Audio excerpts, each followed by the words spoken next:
മൂവാറ്റുപുഴ ഇരട്ടക്കൊലപാതകത്തിൽ പ്രതി സംസ്ഥാനം വിട്ടതായി സംശയം. കൊലപാതകിയെന്ന് സംശയിക്കുന്ന ഗോപാൽ മാലിക്കിനായി ഒഡീഷയിലേക്ക് അന്വേഷണം വ്യാപിപ്പിച്ചു. തടിമില്ലിലെ തൊഴിലാളികളായ അസം സ്വദേശി മോഹന്ത, ദീപാങ്കർ എന്നിവരെയാണ് ഇന്നലെ താമസ സ്ഥലത്ത് കഴുത്തറുത്ത് കൊല്ലപ്പെട്ട നിലയിൽ കണ്ടെത്തിയത്. ഇരട്ടക്കൊലപാതകത്തിലെ പ്രതിയെന്ന് സംശയിക്കുന്നയാൾ സംസ്ഥാനം വിട്ടിരിക്കാമെന്ന നിഗമനത്തിലാണ് പോലീസ്.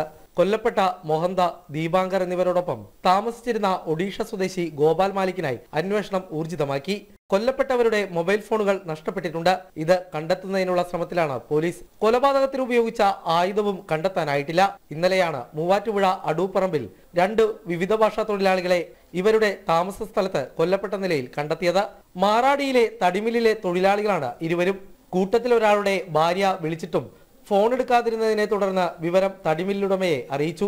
ഉടമസ്ഥന്റെ നിർദ്ദേശപ്രകാരം തൊഴിലാളികൾ താമസിച്ചിരുന്ന വീട്ടിൽ അന്വേഷണത്തിനെത്തിയ വ്യക്തിയാണ് രണ്ടുപേരെയും കൊല്ലപ്പെട്ട നിലയിൽ കണ്ടെത്തിയത്. ഉടനെ വിവരം പോലീസിനെ അറിയിച്ചു.